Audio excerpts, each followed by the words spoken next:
যে আজকে দেশটাকে একেবারে ইউনূস শেষ পর্যায়ে নিয়ে গেছে। অর্থনীতি, রাজনীতি, মানুষের জীবন মান সব ধ্বংস করে দিয়েছে।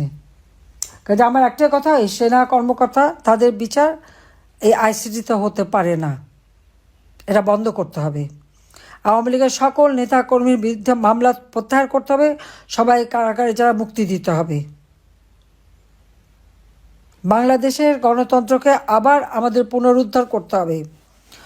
অগণতান্ত্রিক অবৈধ সরকার থাকতে পারে না, সংবিধান এটা অনুমোদন দেয় না। কাজে ইউনূসকে হটিয়ে গণতন্ত্র পুনরুদ্ধার করতে হবে।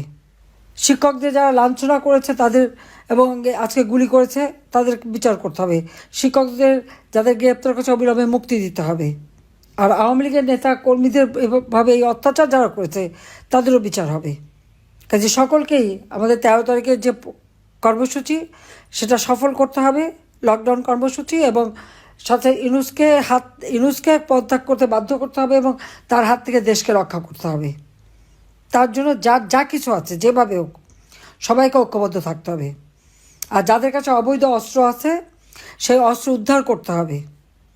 এবং সারা বাংলাদেশের মানুষকে আমি আহ্বান করব যে আপনাদের উপর যারা জুলুম করেছে, অত্যাচার করেছে, তাদেরও ঘর বাড়ি আছে, ব্যবসা প্রতিষ্ঠান আছে, সবই আছে। আর যে সমস্ত পুলিশের যারা আজকে নির্যাতন চালায় তাদেরও তো আগামী দিনে চাকরি করতে হবে, সেই জন্য তারা মনে রাখে, এবং তাদেরও পরিবার পরিজন আছে।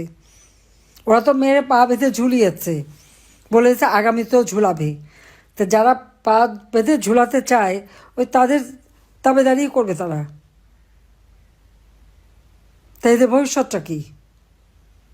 কাজে সবাইকে আজকে ঐক্যবদ্ধ হয়ে নামতে হবে, কারণ এইভাবে একটা দেশকে ধ্বংসের দিকে আমরা যেতে দিতে পারি না।